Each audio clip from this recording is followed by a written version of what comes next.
Okay. Kung maalala ko ninyo, no, nakaraan, di ba sinabi ko ang pagtanggap ng regalo ay merong process. No? So number one, announcement. O, di ba pagka sinabi, oy, magre-regalo ako sa'yo, bibigyan kita nito. Darating yung aking parcel sa'yo sa ganitong date, ganitong araw. Di ba may mga dates, may mga ano, no? So meron tayo ditang na announcement stage. No? So yung announcement stage, ito yung time na na-excite ka, parang ang tagal naman, sana dumating na yung parcel ko. Ayan, no? Ngayon pag dumating na, ito na mamaya-maya, may kakatok dyan sa bahay ninyo, may sisigaw, Juan de la Cruz! Ganun-ganon. Ay! Yung ano mo, yung package mo, nandito na. Ayan, ano? Excited tayo pagdating natin yan, ano? So pangalawa, after nung announcement, ito na yung pangalawa, meron tayong receiving process. Ano yung tatanggapin mo na, magkakapirmahan na kayong delivery rider, tapos ay ipapasok mo sa bahay ninyo. So yan, ano, announcement, receiving, tapos ito na, unwrapping and unboxing. Ayan, panatan mo na, tatanggalin mo na sa kahon, aalisin mo na yung balat, yung mga plastic na nakakover, yung mga tape na grabe, yung nakailang palupok ng tape yung nilagay, duct tape pa yung nilagay, so tatanggalin mo yan, tatalupan mo yung gift mo, and then pagka nabuksan mo na, saka mo na siya gagamitin. Ano? Nung linggo, naalala ko ninyo, no? Si Jesus Christ, in a sense, He is a gift of God sa humanity. He is a gift from God. Ano? Bakit ko po nasabi? Kasi ang pinakamalaking problema ng sangkatauhan, hindi ho, ekonomiya, hindi pagkain, spiritual. Ang pinakamalaking problema natin, kasalanan. At because of sin, grabe, we are all candidates saan? Sa impyerno, no? So kaya si Jesus Christ nagpunta rito is para iligtas tayo, tubusin tayo sa ating mga kasalanan. Kaya lang ang problema, kaya maraming mga Kristiyano ang hindi gaanong appreciated si Jesus Christ. Kasi nga, dumating si Jesus Christ, alam nilang in-announce, they know that Jesus Christ was the long-promised Savior and Messiah. Tinanggap nila si Lord, the problem is, hindi talaga fully unwrap and unbox yung ating Panginoon. Ang clear example nito, yung mga Pariseo, at yung mga kasabayan Jesus Christ. Ano? Nung dumating si Lord, nag-claim si Lord na siya yung Son of God, ang problema sa mga Parisee, hindi nila kayang tanggapin. Alam niyo ba kung bakit? Kasi naniniwala sila na ang Messiah hindi dapat ganito, hindi dapat si Jesus Christ. Meron silang ibang idea. At saka ito pa, nakatakip si Jesus Christ sa kanila, natatakpan si Jesus Christ ng prejudice, natatakpan ng doubt, natatakpan si Jesus Christ ng unbelief.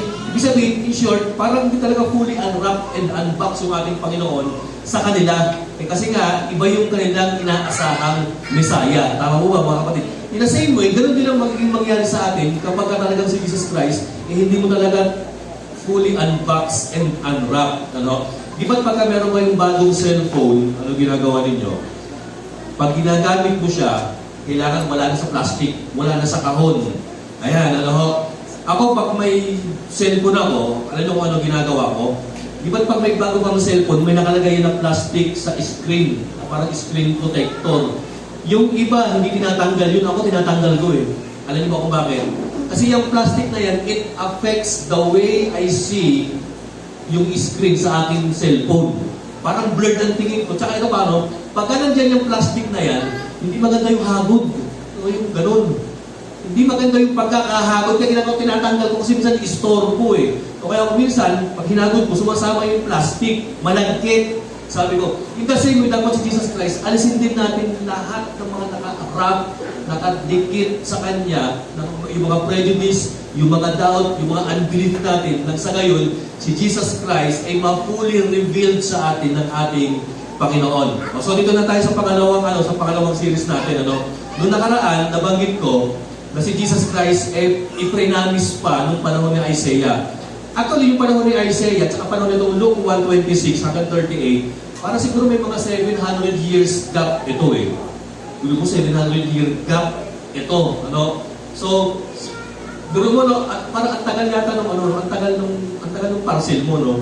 Parang in-announce 700 years ago, tapos dating ito na, ang tagal, ano? Nung dumating na, ito na yung part na kung saan tatanggapin na ng sanlibutan, ng mundo, ng sangkatauhan, si Jesus Christ. So ito yung kanya natin mensahe, no?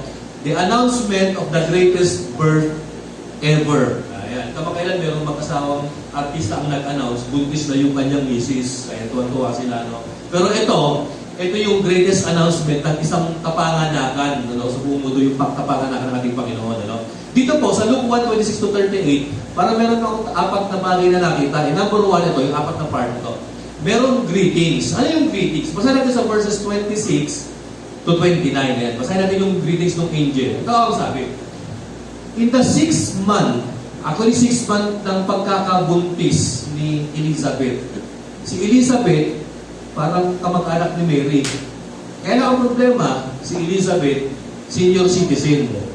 Si Mary, parang minor de edad pa. Kasi according to some Bible scholars, parang nasa teenage years pa si Mary nung ito ay in-announce ng Angel Gabriel na siya ay magsisilang kay Jesus Christ. Ano?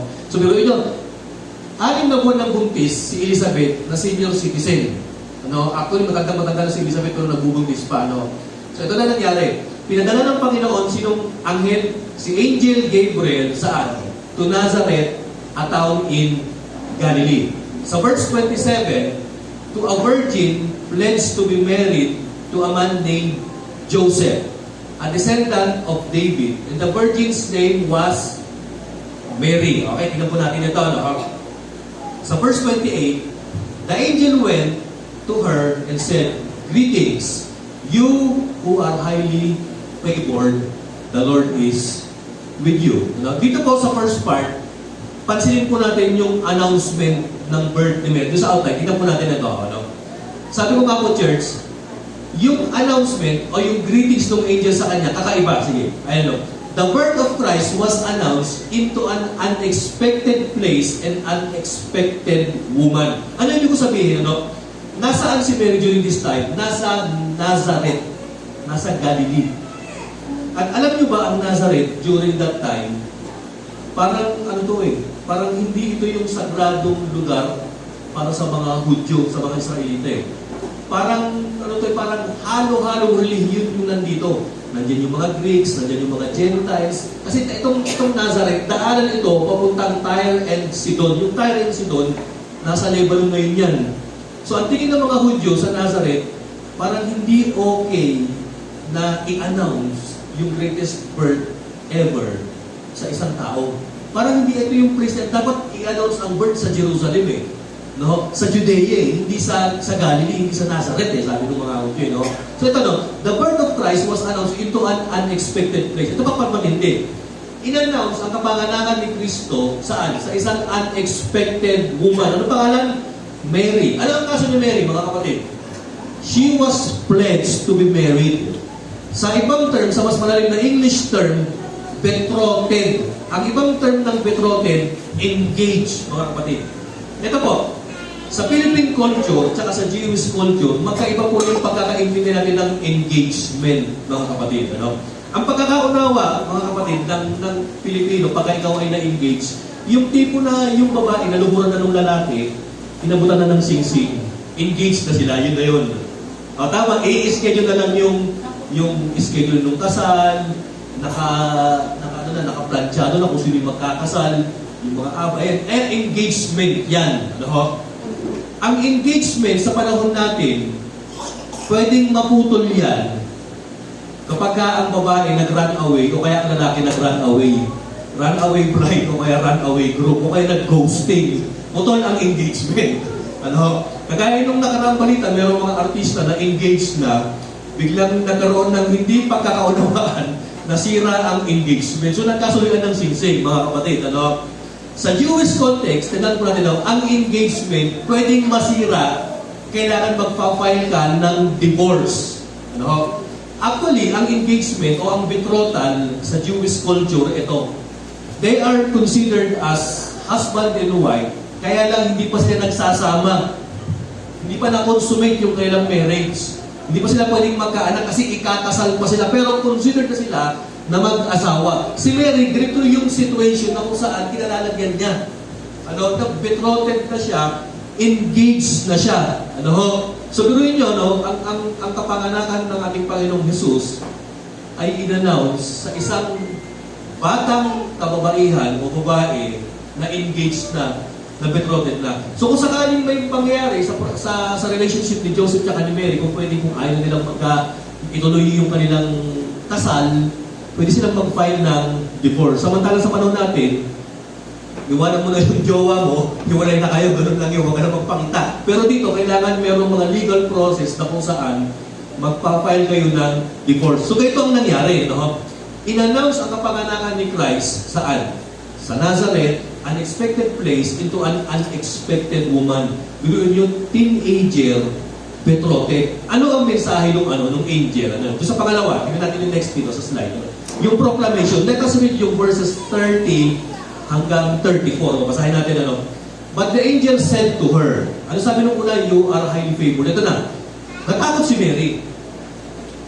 Kasi kakaiba yung nakita niya eh. Lalaki, umining-ning, anghel. Pero ang sabi ng anghel, huwag kang matakot. Mary, ito ang sabi, you have found favor with God. Pag ikaw ay sinabihang namihingi ng pabor sa'yo, si Lord, para sa inyo ulit sabihin ito.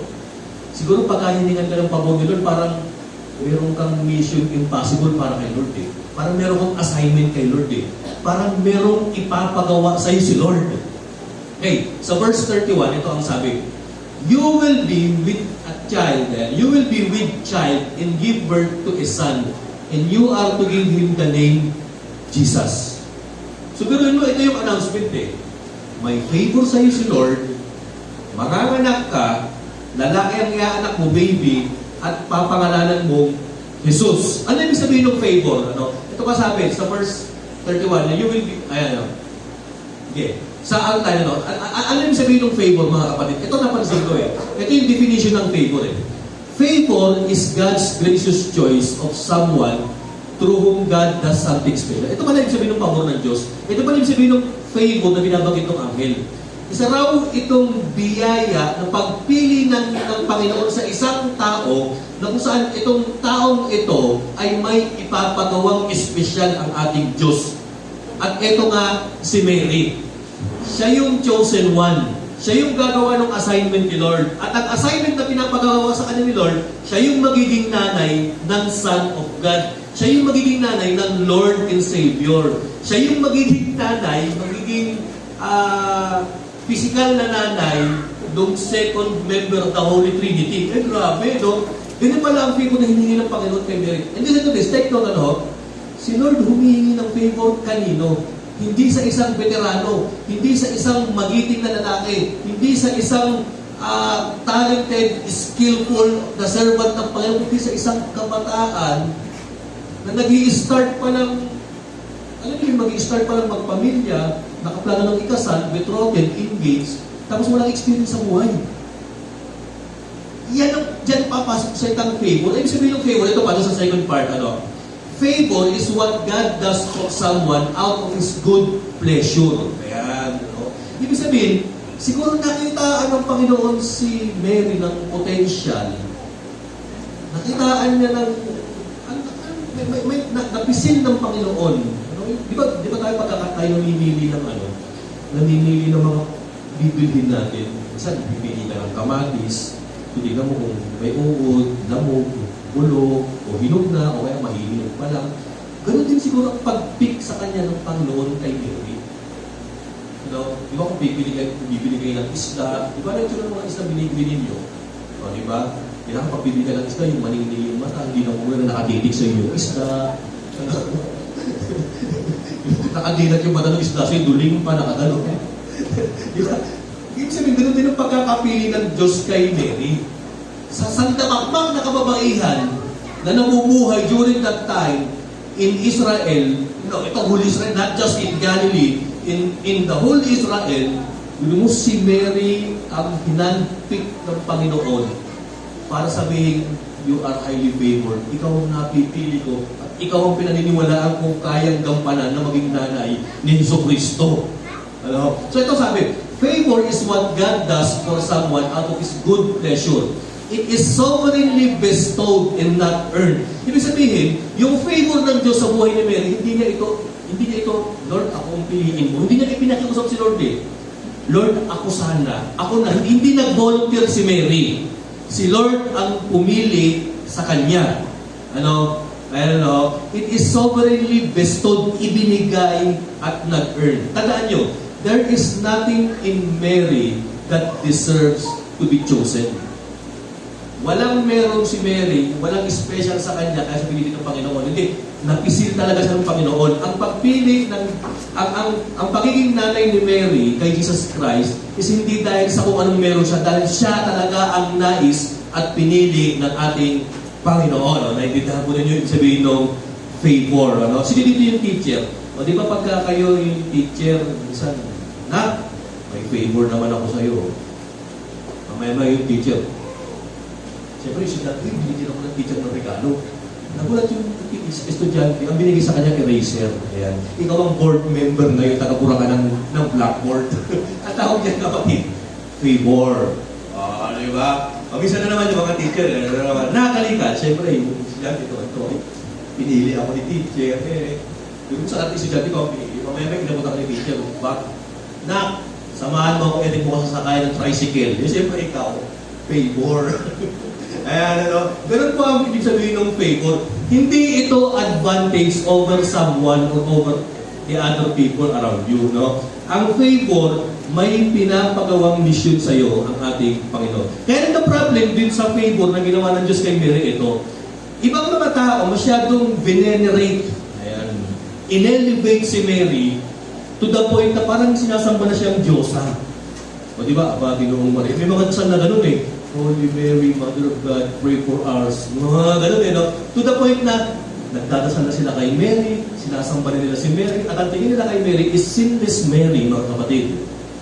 Na hindi nila pinaniniwalaan si Mary ay kagaya natin ng makasalanan din. Tama po ba? Kaya kung minsan nakakatakot yung mga pangalang Mary, minsan mga mamaya nagiging Maris yan, mga kapatid.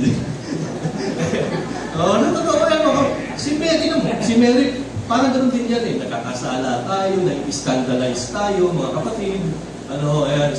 So ito na, next, ito na, binagkita ng Panginoon yung favor sa kanya, Pangatlo, ano yung announcement pa ng angel? Nagkaroon ng explanation. Okay, ano explanation? Pero pasahin na natin yung sunod na verse, yung 31 hanggang 34, mga kapatid. You will be with a child and give birth to a son. In-explain na ng angel.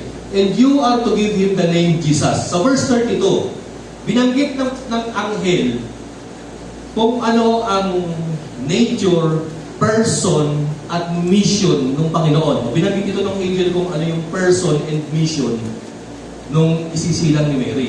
Ito sabi, He will be great. Magiging dakila ito.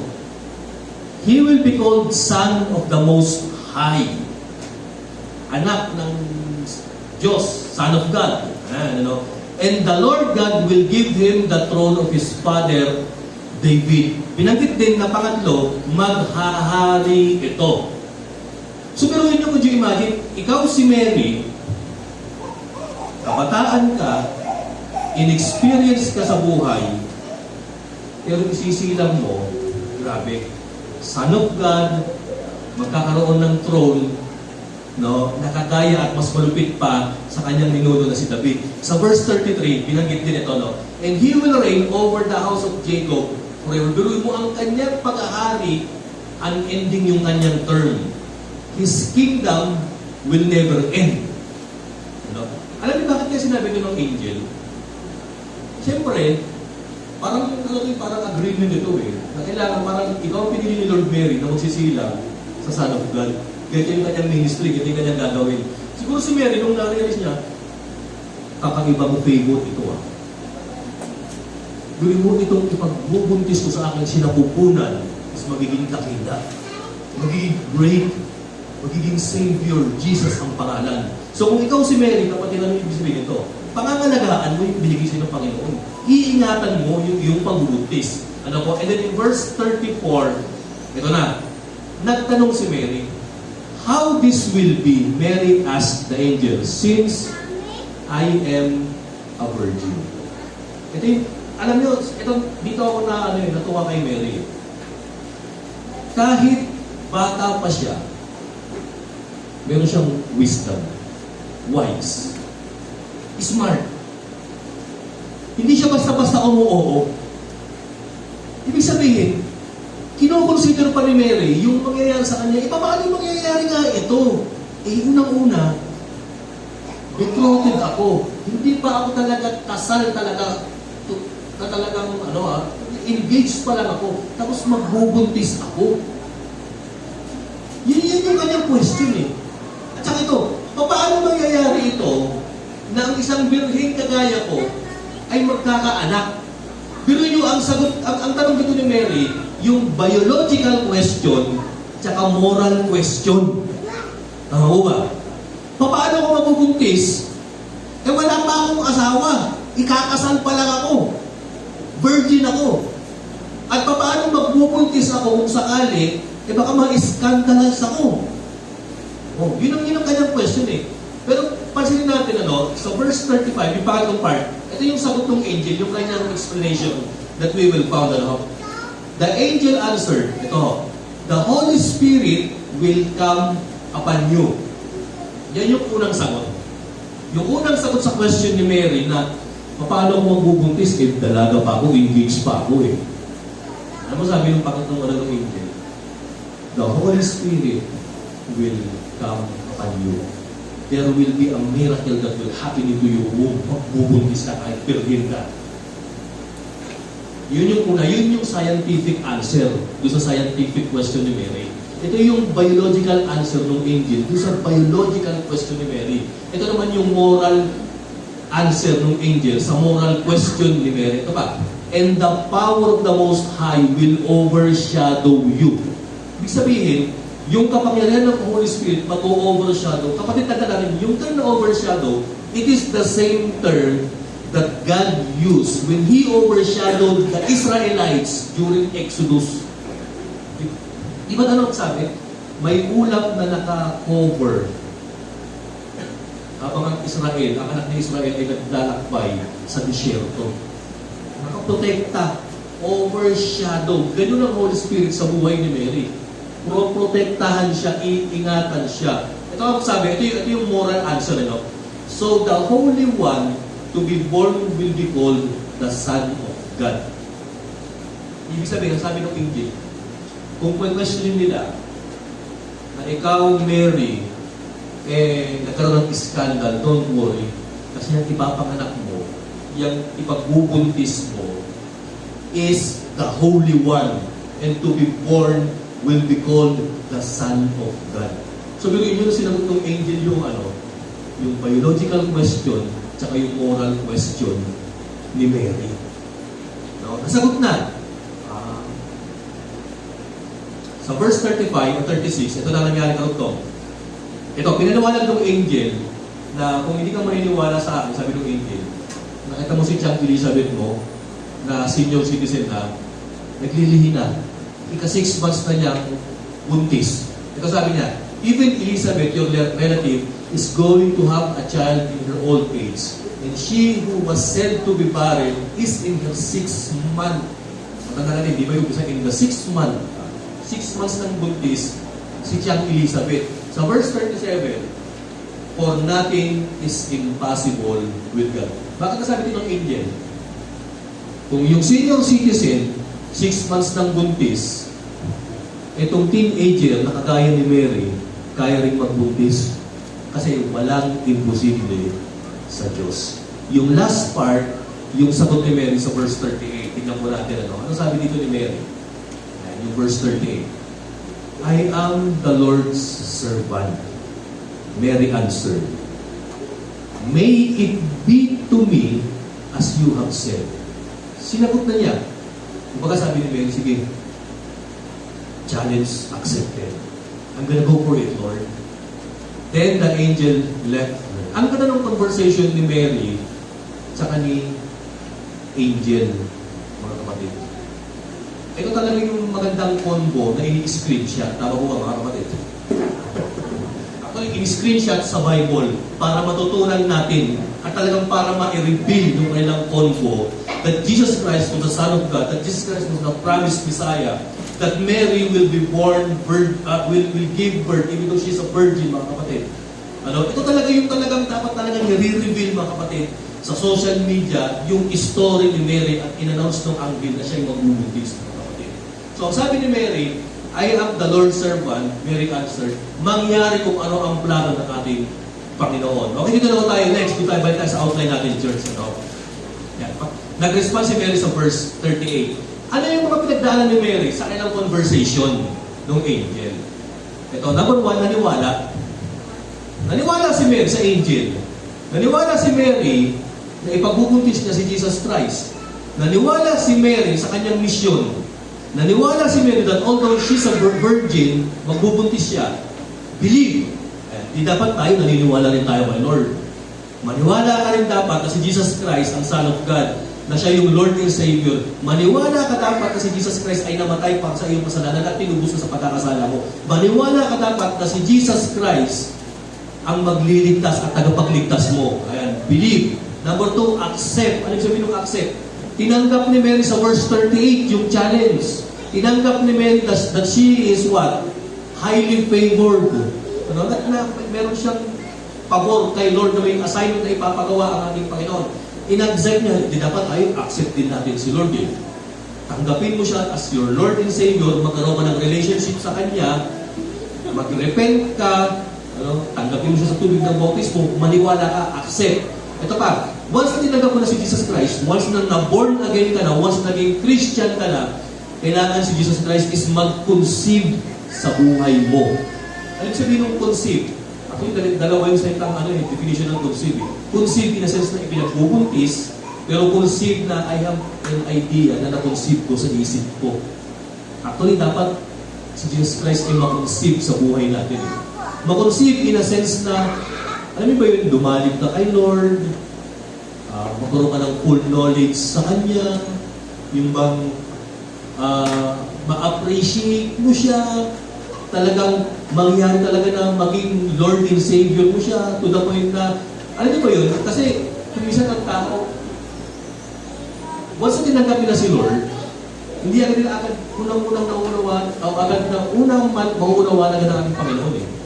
Pag tinanggap natin si Lord, kung minsan, iba ang pagkakatingin natin, iba ang view natin, iba ang pananaw natin.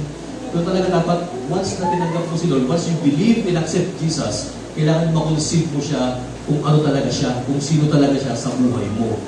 Kailangan talaga ma-fully reveal si Jesus Christ sa buhay mo. And then yung pang-apat, kailangan mong i-deliver si Lord. O di ba kailangan inuwal ni Mary si Jesus sa Bethlehem? Dapat tayo rin bilang mananampalataya, i-deliver mo si Lord sa mundo. Ipaalam mo si Jesus Christ bilang yung Lord and Savior mo. Ipakilala mo siya sa mga kaibigan mo hindi pa nakakakilala. Mag-invite ka ng kapitbahay sa church. I-deliver mo, ihayag mo, i-declare mo, i-proclaim mo si Jesus Christ bilang iyong personal Lord and Savior. Ano? Naalala ko nung Huwebes, may kwento ako yung sa aming prayer updates. Alam mo, kailangan si Jesus Christ mabago ka para mas maging effective yung pagkakadeliver mo sa Kanya. Meron isang lasinggero. No? Talagang talamak talaga sa anak. Ang problema, itong lalaking ito, may anak siya. Yung anak niya, parang napapabayaan dahil sa kanyang bisyo, addicted siya sa talagang alcoholic siya. Ang nangyari sa lalaking ito, nakakilala si Lord. Di nagbago na. Nabawasan yung kanyang pag-inom ng alak hanggang sa hindi siya umiinom ng alak. Ngayon napansin ito ng kanyang mga kaibigan, yung kanyang best friend, sabi niya, Tol, bakit hindi ka na umiinom ng alak? Ano sabi nito lalaki? Lasinggero. Christian na kasi ako. Tinanggap ko na si Lord bilang tagapagligtas. Sabi ng kanyang kaibigan, namimiloso po hindi ka ba naniniwala na si Lord kayang gawing alak yung tubig? Sabi nung lalaki, naniniwala naman ako na ginawang alak ni Lord yung tubig. Yun yung miracle niya sabi, hindi pwede ka pang mag-inom kasi gumagawa nga ng alak si Lord Kaya sabi nito lalaki ito, ang problema kasi Brad, yung alak sa buwan ko ginawang gatas ni Lord. Ginawa raw gatas. Sabi ng lalaki, paano? Hindi na ko binom ng alak kasi yung pambili ko ng alak, pinambibili ko na ng gatas ng anak ko. Yan yung miracle na ginawa sa akin ng Panginoon. Biruin mo, no? Si Lord pala, kapatid, hindi na pala niya kayang gawing alak yung tubig, kundi kaya rin pala niyang gawing gatas yung alak, mga kapatid. Alam niyo, ganyan yung matinding pagbabago na kuminsan magandang inilibo ng Panginoon. Yung bang ang laki ng pinagbago ng buhay mo to the point na yung mga tropa mo dati, na to the point na yung mga tropa mong sandibutan, nakikita yung pagbabago na napapamangha sila dahil ikaw ay nag-believe, nag-accept, nag-conceive at nag-deliver ng Jesus Christ sa kanila. No? So dapat gawin natin yan ngayong Pasko. No? Ako matagal natin pinaniwalaan si Lord, matagal natin tinanggap si Lord. Ang tanong nag-grow ba si Lord sa buhay natin? Yan tawag dyan, conceive. Pag sinabing conceive, the process of what? Growing, no, into the knowledge and grace of our Lord Jesus Christ sa buhay mo.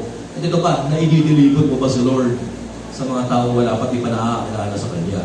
Kailangan ma-i-deliver natin yan. Okay, dito na po tayo. Next, sabi ko nga po, Christmas should develop in us an appreciation of the following.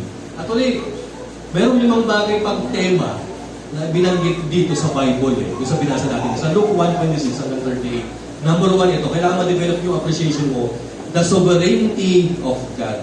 Pag sinabing sovereignty of God, yung kapangyarihan ng Diyos, yung kapangyarihan niyang na gumawa ng miracle in a sense na nagbuntis si Elizabeth kahit matanda na, magbubuntis si Mary kahit birhen pa. Ang tawag dyan, sovereignty of God. Yung kapangyarihan ng Diyos, mga kapatid. So dapat, pagdating na yung Pasko, kailangan ma-appreciate mo yung sovereignty, yung kapangyarihan ng Panginoon. Nothing is impossible with God. Ano? Pangalawa, ito po. Kailangan ito ma-realize natin at ma-appreciate natin yung divine sonship of Jesus. Siya lang naman yung Son of God. Siya yung long-awaited Messiah, yung promised Messiah. Siya yung Lord and Savior. Ano? Kailangan makita mo yung divine sonship of Jesus. Pag sinabing divine sonship, tuloy mo na si Jesus Christ, Diyos, nagkatawang tao, namuhay na mahirap na tao, nahirapang kagaya natin, dinamatayo, kumbaga, nakisimpatya siya, naki-empathize siya, nadama niya yung paghihirap at struggle natin. Yan yung ma-appreciate natin kay Jesus Christ. And then yung pangatlong pwede natin ma-appreciate, ito po, the messianic role and reign of Jesus. Ano ibig sabihin nito? Ano sabi ng angel? Siya yung mga hari doon sa pinagharian ni David. At yung kanyang paghahari, walang hanggan. Yan yung messianic role and reign of Jesus. Ito ang tanong. Kamusta ang paghahari ng Panginoon sa buhay natin? Si Jesus Christ na ba ang mayroong total control, manipulation sa buhay mo? O hanggang ngayon, mayroong pang part ng buhay mo ang kinokontrol mo, hindi mo pa sinusuko sa ating Panginoon? Pero mo ang sabi sa Bible, ano, sabi ng angel, yung paghahari ni Jesus Christ, magre-reign ng walang hanggan forever. No? Kailangan pati yung buong buhay mo masakot ng ating Panginoon. Ano?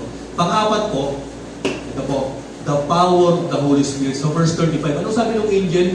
The Holy Spirit will overshadow you. Grabe, parang kukubli, iano ka, puprotektahan ka ng Espiritu Santo. Ano po? And then yung pinakahuli, ito po, that it tells us about the grace of God. Bakit nasabing the grace of God? Deserve ba ni Mary na siya yung piliin ng Panginoon? Hindi. Kasi unang-una kabataan eh. Virgin, walang experience. Actually, pag sinabing virgin, hindi lang physically na virgin siya. Pag sinabing virgin, lack of experience, no experience. Walang kamuwang-muwang, walang kamalay-malay.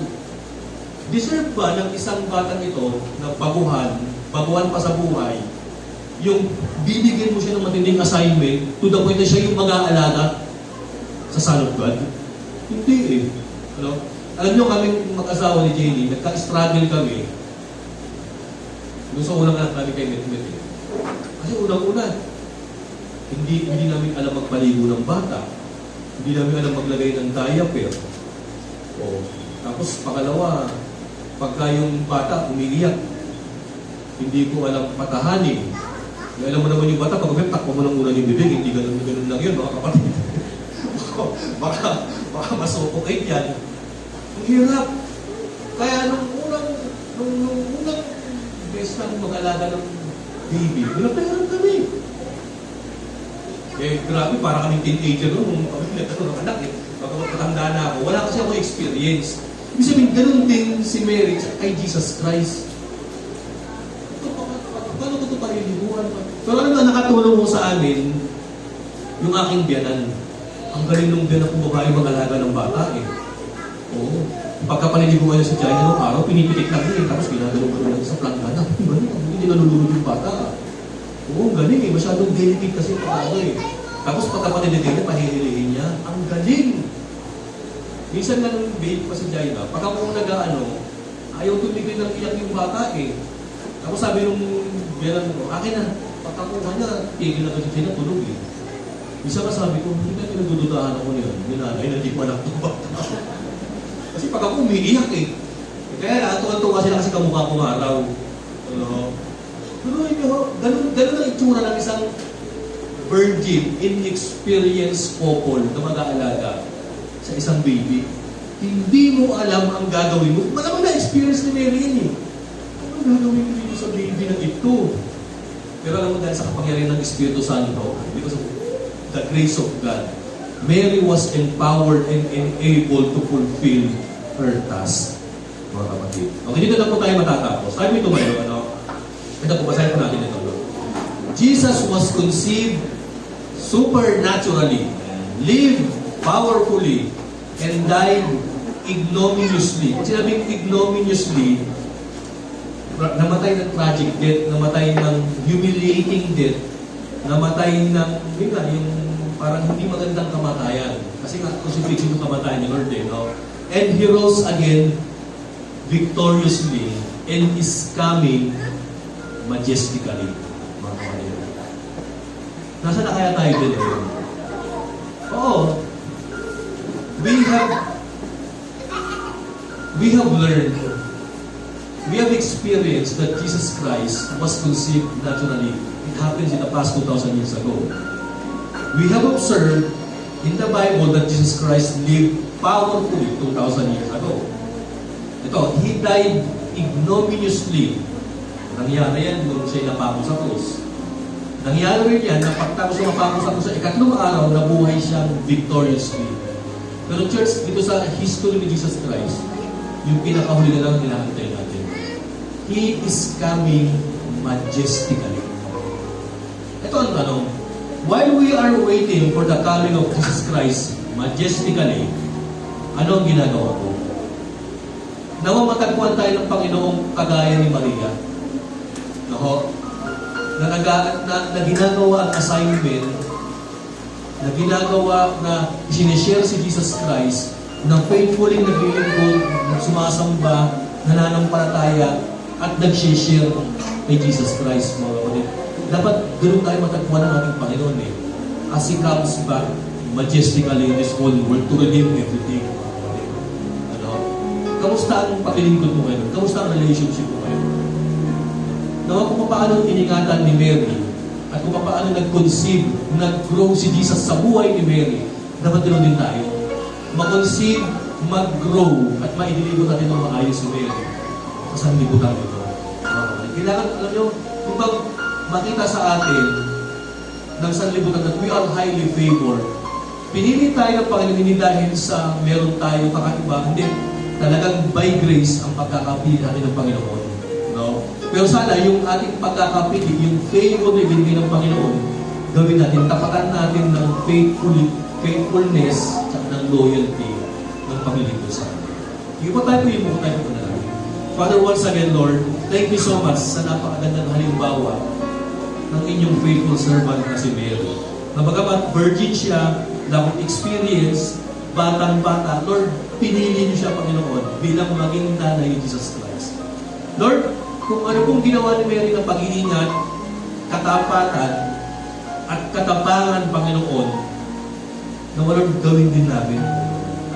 Gawin namin faithfully, Panginoon. Na Lord, tanggapin na namin ang buong puso, paniwalaan ka namin. Na Lord, mag-grow ka sa amin, Panginoon, at maidiligon ka namin, Lord, ma-share ka namin sa sanlibutan. Thank you so much sa napakagandang halimbawa ni Mary. Lord, pagpalain niyo kami, Panginoon, and empower us, O Lord, nang sa ngayon, Father, mag-deliver namin ang inyong mensahe ng maayos at sa inyong kalooban. Thank you so much, Father. Ito po ang aming panalangin. In Jesus' name we pray. Lahat po ng anak ng Diyos, yung nagsabi na, Amen.